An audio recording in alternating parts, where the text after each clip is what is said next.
Actually இன்னைக்கு இந்த Annamalai Karthigai Deepam. So Karthigai மாதத்தில் வரக்கூடிய கிருத்திகை நட்சத்திரம் மிக விசேஷம் சொல்லுவாங்க. கிருத்திகைன்றது சூரியனுடைய நட்சத்திரம். சூரியன் என்றால் என்ன? சிவபெருமான் அந்த ஆணவத்தை உடைப்பதற்காக அவர் என்ன பண்ணாரு, அதாவது அக்னி பிளம்பாக காட்சி அளித்த இடம்தான் அந்த திருவண்ணாமலை. அதாவது அண்ணுதல் என்றால் என்னன்னா நெருங்குதல் அப்படின்றது. அண்ணாமலைனா நெருங்க முடியாத ஒரு மலை அப்படின்றது. பரணி நட்சத்திரம் நேற்று தான் பரணி, இன்னைக்கு கிருத்திகை, நாளைக்கு ரோகிணி. பரணி நட்சத்திரம் சொல்லுவாங்க, பரணி தீபம்னு வாங்க அதுக்கு பேர். இன்னைக்கு கிருத்திகை நட்சத்திரம், அதை கார்த்திகை நட்சத்திரம், அதை கார்த்திகை தீபம்னு இன்னைக்கு சொல்லுவாங்க. நாளைக்கு ரோகிணி நட்சத்திரம், அதுக்கு பஞ்சராத்திர தீபம் என்று சொல்லுவாங்க. இந்த திருவண்ணாமலை என்பது அக்னிமலை, அதாவது அக்னி ஸ்தலம் ஆக கருதப்படுது. ஸோ இதுதான் முக்கியமான ஒரு விஷயம். பிரபலங்களாக இருக்கட்டும், நிறைய பேர் பார்த்தீங்கன்னா தொழில்துறையில் முன்னேறதுக்கு எல்லாருமே அண்ணாமலையர் வழிபாடுன்றது ரொம்ப முக்கியம்னு சொல்கிறாங்க. இது என்ன ஃபேமஸ்னால், நிறைய பேர் இப்போ மீடியா வந்துருச்சு. ஒரு சின்ன தீபம் ஏற்றினாலும் உடனே மீடியா, ஒரு சின்ன விஷயம் நடந்தாலும் ஒரு மீடியாவுக்கு தெரியுது. நிறைய கோவில்கள் 2000 வருஷம் பழமை வாய்ந்த கோவில்கள்லாம் இருக்குது. அது இன்னும் தெரியாது. அண்ணாமலை மட்டும்தான் நம்ம கிரிவலம்ன்றது இல்லை, எந்த மலையாக இருந்தாலும் நீங்கள் சுற்றி வருதல் மிக மிக நன்று. என்னென்ன பிரச்சனைகளோட போனால் அங்கே நிவர்த்தி கிடைக்கும்? நிறைய பேருக்கு ஜாதகத்தில் வழி இல்லைன்னு வாங்கல்ல, இவ்வளோ தோஷங்கள் இருக்குது, எங்களுக்கு திருமணமே ஆகாது, சில பிரச்சனைகள்லாம் இருக்கும்.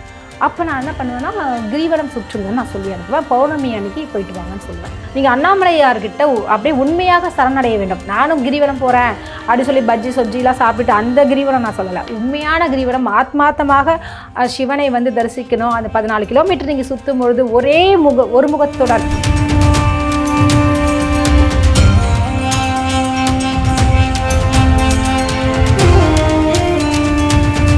உலகெங்கும் வாழும் தமிழ் நெஞ்சங்களுக்கு கிறிஸ்டியின் அன்பு வணக்கம். இன்று நம்மோடு ஜோதிடர் ஞானரதம் இணைஞ்சிருக்காங்க. வணக்கம் மேம்.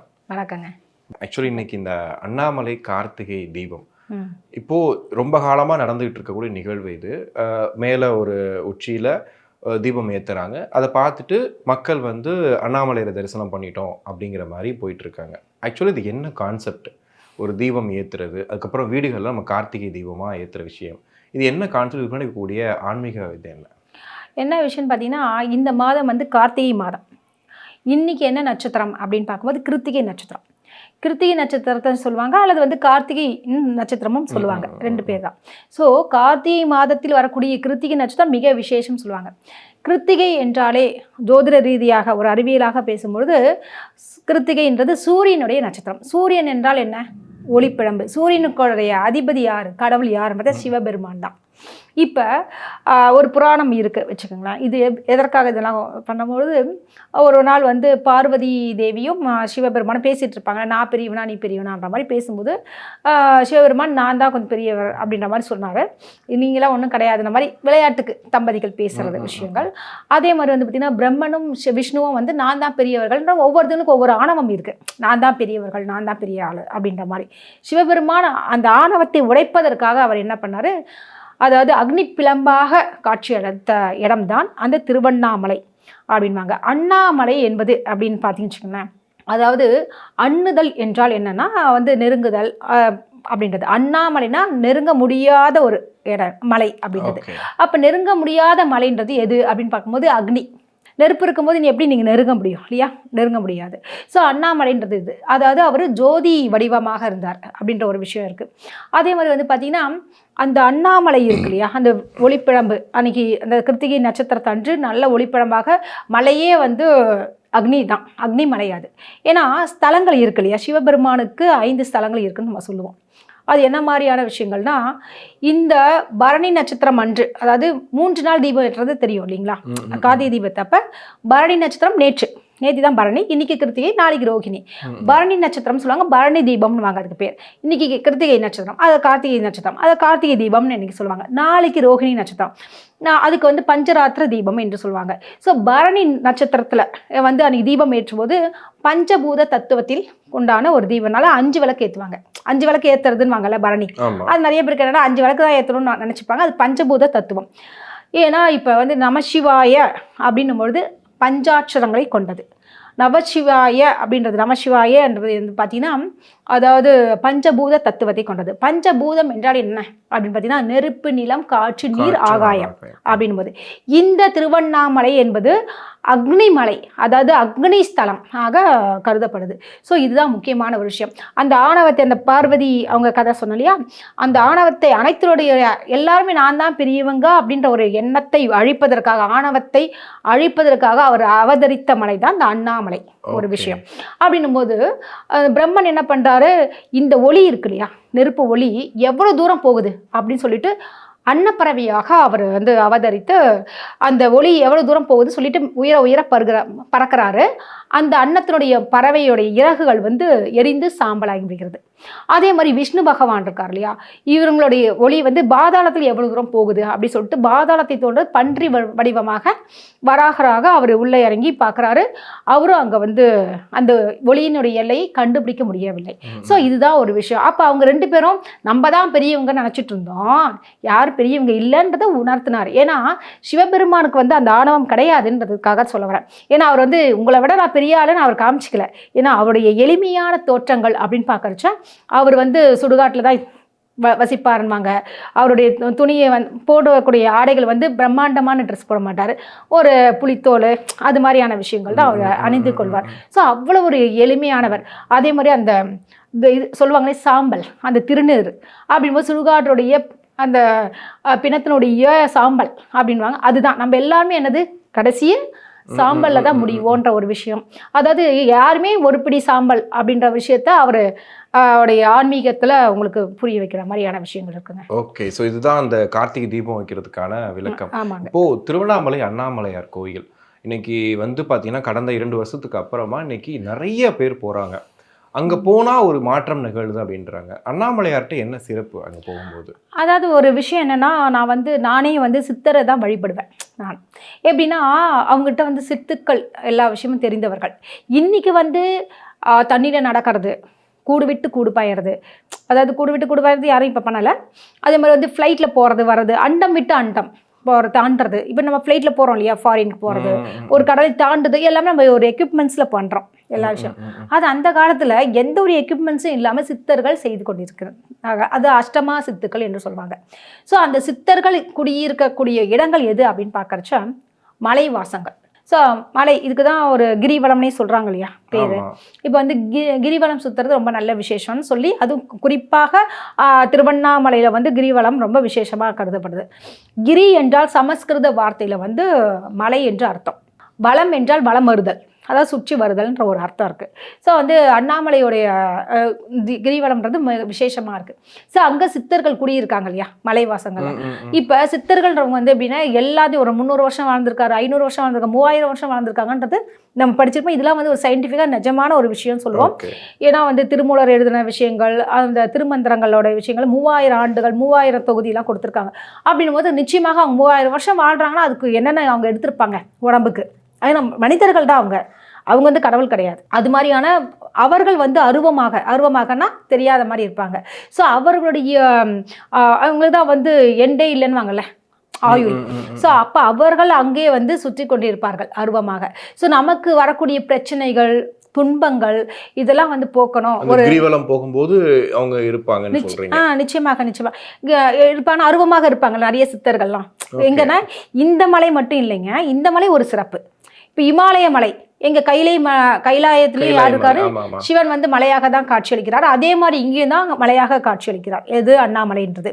ஏன்னா அண்ணாமலை மட்டும் அவ்வளோ பெரிய மலையை போய் நம்ம உட்காந்து தீபம் ஏற்றுறது தான் அன்னைக்கு சிறப்புன்ற ஒரு விஷயம் இருக்கு. அதே மாதிரி அங்கே வந்து சுயம்பாக, அதாவது எல்லாரும் வந்து வணங்குவதற்காக பண்ண சுயம்பாக ஒரு லிங்கம் வந்தது வந்து திருவண்ணாமலையில் நடந்திருக்கு. அது மகிழம் மலம், அதாவது மகிழம் அந்த மரம் இருக்குல்ல அந்த அடியில் தோன்றிட்டுருந்தாங்க. ஏன்னா எல்லாருமே வந்து சாமி கும்பிட்றதுக்காக. அதனால தான் அங்கே தான் வந்து அண்ணாமலையாரை பிரதிஷ்டை பண்ணியிருக்காங்க. ஓகே, இப்போ நிறைய இடங்கள்ல அண்ணாமலையார் சிவன் கோயில் நிறைய அவருக்கு பேரும் இருக்கு. அந்த மாதிரி வழிபடக்கூடிய நிறைய இடங்கள் இருக்கும்போது, ஆனா திருவண்ணாமலையில போயிட்டு அண்ணாமலையை வழிபடணும் அப்படின்னு இப்போ நீங்க திரை நட்சத்திரங்களா இருக்கட்டும், பிரபலங்களாக இருக்கட்டும், நிறைய பேர் பார்த்தீங்கன்னா தொழில்துறையில் முன்னேறதுக்கு எல்லாருமே அண்ணாமலையார் வழிபாடுன்றது ரொம்ப முக்கியம்னு சொல்கிறாங்க. அவ்வளோ சிறப்பு இருக்கா அவர்? ஆமாங்க, நிச்சயமாக இருக்குது. நான் சொன்னது வந்து சிறப்புகள் வந்து சித்தர்கள் அங்கே வாசம் செய்கிறார்கள். இப்போ ரமண மகரிஷியோட ஆசிரமம் அங்கே தான் இருக்குது. இவங்களாம் சித்தர்கள் தானேங்க. நீங்கள் பார்த்துருப்பீங்க அவங்களோட ட்ரெஸ்ஸிங் சென்ஸ்லாம் சும்மா இந்த ஒரு கந்தை ஆடை தான் போட்டிருப்பாங்க. அப்படின்னா அந்த இடத்துல ஒரு மகிமை இருக்குது, இல்லாமல் இல்லை. அதே மாதிரி வந்து பார்த்தீங்கன்னா பழனி இருக்கு இல்லையா, பழனி யாருது? போகருடைய சித்தர். ஓகேங்களா? மலைகளில் எல்லாமே யார் இருக்காங்கன்னா சித்தர்களுடைய வழிபாடு, அவங்களுடைய ஜீவ சமாதி அங்கே இருக்குன்னு அர்த்தம். அதே மாதிரி வந்து எதிர்க்க சொல்லுவேன்னா கிரிவலம் என்பது வெறும் இந்த கிரிவலம் மட்டும் கிடையாது. கிரி என்றாலே மலை, வளம்ன்றதை சுற்றி வருதல்ன்றது. எங்கெங்கெல்லாம் மலை இருக்கோ அங்கெங்கெல்லாம் சித்தர்கள் இருப்பாங்க. அங்கங்கெல்லாம் சித்தர்களுடைய ஜீவ சமாதிகள் நிச்சயமாக இருக்கும். அங்கேயும் நீங்கள் சுற்றி வரலாம். இது என்ன ஃபேமஸ்னா, நிறைய பேர் நம்ம இப்போ மீடியா வந்துருச்சு. ஒரு சின்ன தீபம் ஏற்றினாலும் உடனே மீடியா, ஒரு சின்ன விஷயம் நடந்தாலும் ஒரு மீடியாவுக்கு தெரியுது. நிறைய கோவில்கள் வந்து 2000 வருஷம் பழமை வாய்ந்த கோவில்கள்லாம் இருக்கு. அது வந்து இன்னும் தெரியாம இருக்கு. தெரியுது. இப்போ பர்வதமலை இருக்குல்ல, அங்கேயும் என்ன விஷயம் ஏறுவாங்க. அதுவும் கிரிவலம் மாதிரி தான். நீங்கள் அங்கேயே சுற்றி வருவது நல்லதுதான். அது வந்து சிவன் தானே அங்கே இருக்காங்க. அது மலை எப்படி இருக்கும்? ஸ்ட்ரெயிட்டாக இருக்கும். பெரிய ஒரு விஷயம். நாங்கள் அது ஏறுறதே பெரிய விஷயம். நான் கூட போயிட்டு வந்திருக்கேன். அப்புறம் தான் தெரியும் அது பெரிய மலைன்ற விஷயமே. ஏதோ எஸ் ஆகிட்டேன் அந்த மாதிரி. ஏன்னா செங்குத்தாக இருக்குங்க. நைட்டில் நாங்கள் சுற்றுறோம். நானும் எக்ஸ்பீரியன்ஸ் பண்ணியிருக்கேன். அது எனக்கு வந்து பொதுவாகவே சின்னதானாலே நான் ஸ்லிப் ஆகிடுவோம். அது ஹீல்ஸ் வேறு போட்டிருக்கேன். அது ஏறும்போது நம்ம நடக்கிறோம், சாமி கோவில் தானே மேலே போகிறோம்னு சொல்லிட்டு நம்ம யாரையும் டச் பண்ணாமல் அப்படியே ஏறிட்டே வரேன். திடீர்னு வந்து விடிஞ்சிடுச்சு. நைட்டில் தானே ஏறுறோம். இப்படி திரும்பி பார்க்குறேன், மலையில் நடுவில் நிற்கிறேன். புரியுதுங்களா? ஐயோ அப்பான்னு சொல்லி எனக்கு ஹெலிகாப்டர் வேணும்லாம் காமெடி பண்ணேன். அதாவது என்னால் நான் இதுக்கு மேலே ஏற முடியாது. அந்த ஹைட்டை பார்த்தோன்னு பயம் வந்துடுச்சு. அப்புறம் எப்படியோ அந்த சிவனுடைய அருள் இருக்கிறனால தான் சொல்ல வரேன். அது எதுக்கு இல்லைன்னா அவ்வளோ சீக்கிரம் யாரும் வந்து அங்கே போக முடியாது. ஒரு பவர் இருக்குன்னு அர்த்தம். மலைகளில் நிச்சயமாக மூலிகைகள் அங்கே இருக்குது. அதே மாதிரி சித்தர்கள் அங்கே இருக்காங்க. இயற்கை சுவாசங்கள் கிடைக்குது. எல்லா விஷயமும், அதாவது ஆக்சிஜன் கிடைக்கும். நல்ல விஷயமாக இருக்குங்க. ஸோ அங்கே வந்து ஒரு பவர். இந்த அண்ணாமலை மட்டும்தான் நம்ம கிரிவலம்ன்றது இல்லை. எந்த மலையாக இருந்தாலும் நீங்கள் சுற்றி வருதல் மிக மிக நன்று.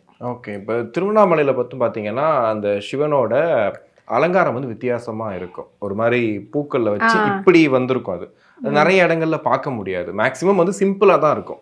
அதுல என்ன சிறப்பு ஆக்சுவலி அங்க மட்டும் அப்படி பண்றாங்க? அது வந்து இது அலங்காரம் பற்றிய விஷயங்கள் வந்து எப்படின்னா, இது தொன்று தொட்டாக வரக்கூடிய ஒரு விஷயம். மலரால இது பண்றது. ஏன்னா அவர் வந்து வெரி சிம்பிளான ஒரு பர்சன் சிவன். நீங்க எங்க போனீங்கனாலும் சிவனுக்கு வந்து பெரிய, நீங்க சொன்ன மாதிரி எந்த இதுவும் இருக்காது. இவர் வந்து ஆணவத்தை உடைத்தவர். இவர் தான் பெரியவர்ன்ற விஷயத்தை காமிச்சிட்டார். இப்போ உங்களுடைய பவர் எப்படி காமிக்க முடியும்? உங்களுடைய செயல் மூலியமாக காண முடியும். அந்த செயலை அங்கே தான் நடத்தி காட்டுறதுனால அவருக்கு அந்த அளவுக்கு ஒரு பாராட்டு மாலை போடுற மாதிரி அந்த அளவுக்கு பெரிய அளவில் பண்ணியிருக்காங்க. ஒரு மாலை ஒரு யாருக்கு சாத்துவாங்க? பெரிய பெரிய தலைவர்களுக்கு தான் நம்ம மாலை போடுறோம். பெரிய பெரிய மாலை போடுறது இதில் மாதிரி. அப்போ அண்ணாமலையார்ன்றது வந்துன்னா அவர் ஒரு பெரிய உலகமே சிவன் தான்ன்ற மாதிரியான விஷயம்தான். அண்ட சராசரமே சிவனால் படைக்கப்பட்டது. ஏன்னா அவர் வெரி சிம்பிள். பந்தா பண்ணலன்ற ஒரு விஷயத்த இப்போ அது வந்து ரொம்ப சர்ச்சைக்கு ஆகக்கூடாது. அப்புறம் மத பிரச்சனை ஆகிடும். அதனால வந்து ஜென்ரலாக சொல்ல வரேன். அது வந்து எல்லாருடைய ஆணவத்தை அடிப்பதற்காக வந்து அவதரித்தவர். ஓகே. அதனால வந்து ரொம்ப சிம்பிளா. ஆமா, ஒரு விஷயம் ஒண்ணு. ஏன்னா வந்து உங்களுடைய செயல்கள் தான் முக்கியமே தவிர, இப்ப நீங்க பெரிய ஆளுன்னு உடனே நிரூபிச்சுட்டார்ல. அண்ணா மலை பிழம்பாகவே, நெருப்பு அக்னிஸ்தலமாகவே அவர் கொண்டு வந்துட்டாரு. அதுக்கப்புறம் பார்வதி தேவி, அது ஒரு கதை இருக்கு. இது மாதிரி நம்ம கேட்டுட்டோமேன்னு சொல்லிட்டு பார்வதி நம்மளுடைய தவறை உணர்ந்து அந்த அண்ணாமலை கிட்ட தவம் இருக்கிறாங்க. எங்க? திருவண்ணாமலையில. அப்போ இருக்கும்போது இப்போ சிவன் வந்து காட்சியளிக்கிறார் அப்படின்னா, அப்பா இவங்க கேட்குறாங்க, உங்களுடைய உடம்புல நான் வந்து எனக்கு பாதி இடம் தர முடியுமா அப்படின்பாங்க இல்லையா? உங்க கூடயே இருக்கணும், இறுதி வரைக்கும் உங்களோடையே இருக்கணும் அப்படின்னு ஒரு ஆசை எல்லா கணவன் மனைவிக்கும் இருக்கும் இல்லையா? அது மாதிரி அவங்க கேட்டிருக்காங்க. கேட்கும்போது அப்படி என்றால் நீ வந்து கிரிவலம் வா, என்னை வந்து சுற்றி வா அப்படின்னா, என்னன்றது எது? மலையை சுற்றி வந்து சிவன் தான். அதுதான் சிவன் தான். அதற்காக எல்லாமே அவ்வளோ பெருசாக போய் கும்பிட முடியாதுனால சின்னதாக அதற்குன்னு அதுக்காக சுயம்புலிங்கமாகவும் அவர் வந்துட்டார். ஸோ வந்து அந்த பார்வதி தேவி வந்து அவங்க வலம் வந்து ஐக்கியமான இடம் வாங்கல்ல, அர்த்தநாரீஸ்வரராக காட்சி அளித்த இடமும் அந்த இடம் தான். ஓகே. அதோடைய முக்கியமான விஷயம். கிரிவலம் எதற்காக அப்படின்னு கேட்டிங்கல்ல, அப்போ வந்து பார்வதி தன்னுடைய ஆணவத்தை அழித்து கொண்டார். நம்ம ஒன்றுமே இல்லை அப்படின்ற ஒரு விஷயம்.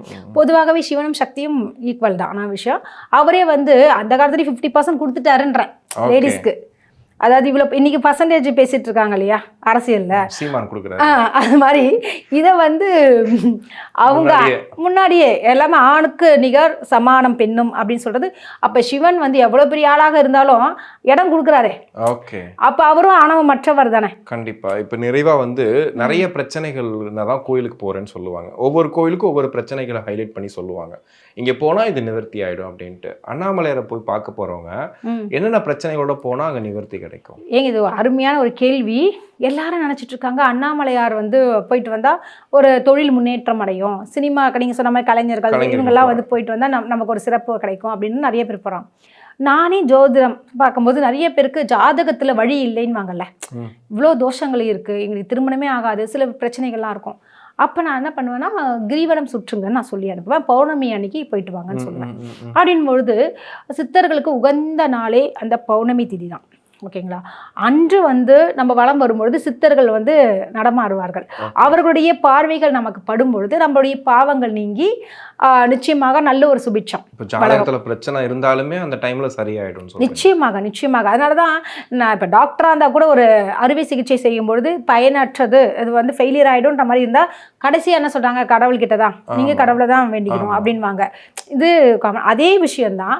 நீங்க அண்ணாமலையார்கிட்ட அப்படியே உண்மையாக சரணடைய வேண்டும். நானும் கிரிவலம் போறேன் அப்படி சொல்லி பஜ்ஜி சொஜ்ஜிலாம் சாப்பிட்டுட்டு அந்த கிரிவலம் நான் சொல்லலை. உண்மையான கிரிவலம் ஆத்மார்த்தமாக சிவனை வந்து தரிசிக்கணும். அந்த 14 கிலோமீட்டர் நீங்க சுத்தும் பொழுது ஒரு முகத்துடன், அதாவது என்ன காரியம் நினைக்கிறீங்களோ, எனக்கு குழந்தை வேணும், வரம் வேணும், அப்பா என்ன அப்பா ஆகணும் அப்படின்னு ஒரு விஷயம் இருக்கும் இல்லையா, அந்த மாதிரியான விஷயங்களுக்கு, தொழில முன்னேற்றமே இல்லை, கடன் அடைக்கணும், இது மாதிரியான ஒவ்வொரு விஷயத்திற்கும் அனைத்து பிரச்சனைகளுக்குமே நீங்க போகலாம். இந்த விஷயத்துக்கு மட்டும்தான்றது கிடையாது. திருமணம் ஆகணும் ஆகாதவங்களுக்கு கூட நான் அனுப்பிச்சேன். ஒரே மாதத்துலேயே அவங்களுக்கு ஃபிக்ஸ் ஆகிடுச்சு. ஸோ வந்து மேடம் நீங்கள் சொன்ன மாதிரி கிரிவலம் போயிட்டு வந்தேன், இந்த வாரம் ஓகே ஆகிடுச்சு அப்படின்னு சொல்லிட்டு அவருக்கு வந்து வழுக்கை தலை. ஸோ வந்து பார்க்குற இடத்துலலாம் வந்து பார்த்தீங்கன்னா வழுக்கையாக இருக்காங்க, வேண்டாம் வழுக்கையாக இருக்கான், அவன் நல்ல டேலண்டடான பர்சனு, பட் வந்து அது நான் சொன்ன கிரிவலம் போயிட்டு வா அவனுக்கு செட் ஆகும் அப்படின்னா ஒர்க் அவுட் ஆகிடுச்சு. அப்படின்னும் பொழுது நல்ல ஃபேமிலி, இன்னைக்கு 2 பசங்க ரொம்ப சூப்பராகவே இருக்காங்க. அதாவது இந்த வழுக்கைன்றது யாருன்னு தெரியாது, மட்டும் ஜென்ரலாக சொல்கிறேன், பேர் சொல்லலை. இது மாதிரியான விஷயம் நான் அவங்கள ஹர்ட் பண்ணக்கூடாது, முடி இல்லைன்றதுக்காக அவங்களுக்கு வந்து மாப்பிள்ளை வேணாம் அப்படின்ற மாதிரிலாம் இருக்காங்கன்றேன். ஸோ அவர்களுக்கு நல்ல மனையாளே கிடைத்து சூப்பராக இன்னைக்கு சந்தோஷமா வராங்க. அது என்ன பௌர்ணமி மட்டும்தான் போகணுமா? கூட்டம் அதிகரிச்சு அதெல்லாம் சொல்ல வந்தேன். எல்லா நாளும் போறாங்க. ஆமாங்க ஆமாங்க. என்ன விஷயம்னா நமக்கு வந்து இப்போ கூட்ட நெரிசல் உங்களுக்கே தெரியும், விஜய் பிரச்சனைலாம் ஆச்சு. ஸோ வந்து பொதுவாகவே வந்து நீங்கள் சுவாமியை கும்பிடணுன்றது, பௌர்ணமி திதின்றது நல்ல திதி, நல்ல விஷயம். அதற்காக வந்து நீங்கள் போகவே அன்னைக்கு தான் போகணும் கடவுள் தருவாங்க, மனசார 1 லட்சம் பேர் கிட்ட போகிறாங்களா, அதான் பிரச்சனை. அதுதாங்க, ஒரு மனசார கும்பிடணும் கடவுளை, அது ஃப்ரீயாக இருக்கணும். அப்படின்னும் பொழுது உங்கள் மனசை வந்து அந்த மலையில தானே இருக்காங்க சித்தர்கள் அப்படின்னு ஆயிடுச்சு. அது எந்த கடமையில் போனால் என்னன்ற மாதிரி தான் என்னோட வாதங்கள். அது வந்து பௌர்ணமின்றது பவர்ஃபுல், ஃபுல்வாங்கல்ல ஃபுல் மூன் அப்படின்ற மாதிரி கொஞ்சம் நல்லா பவர்ஃபுல்லாக இருக்கும். அது ஒன்று. அதே மாதிரி ஏன் நிறைய பேர் செவ்வாய்க்கிழமை போகிறாங்க பௌர்ணமி, இந்த கிரிவலமே வந்து செவ்வாய்க்கிழமை கிரிவலம்னு சொல்லி கூட போகிறாங்க. ஒரு சில வியாழக்கிழமை போகிறாங்க. வியாழக்கிழமைன்றது குருவாரம், குரு என்றாலே என்று சித்தரை குறிக்கக்கூடிய ஒரு விஷயம்தான். சித்தர்கள்னா குரு தானே. ஸோ நம்ம அன்றைக்கி கூட போய்க்கலாம். அதாவது நம்ம வெறும் அந்த அமாவாசையில் தான் பண்ணணும், பௌர்ணமியில் தான் பண்ணணுன்ற அவசியம் இல்லை. அங்கே வந்து அதிகமான பவர் இருக்குன்னு வாங்கல, ஒரு பீக் அவசியம். இப்போ நீங்கள் பீச்சுக்கு நீங்கள் ரெகுலராக போகலாம் சரிங்களா, ஆனால் என்னைக்கு அதிகமான அலை வரும், அமாவாசைக்கும் பௌர்ணமிக்கும். ஸோ அப்போ வந்து ஆக்ரோஷம் ஜாஸ்தியாக இருக்கும், வைப்ரேஷன்ஸ் அதிகமாக இருக்கும்னால அன்றைக்கி போகிறது நல்ல விஷயம். அங்கே நம்ம வந்து சேஃப்டியோட போகிறது தான் பெஸ்ட்டுன்றது என்னோட விஷயங்க. ஆனால் நீங்கள் அன்றைக்கி தான் போகணும்னு அவசியம் இல்லைன்றேன். நீங்கள் பீச்சுக்கு போனாலே கால் நினச்சி தான் வர போகிறீங்க. ஆனால் நீங்கள் வந்து மற்ற நாள்களுக்கும் நீங்கள் போயிட்டு வரலாம். கண்டிப்பாக நிறைய விஷயங்கள் பேசணும். நன்றி. நன்றி, வணக்கம்.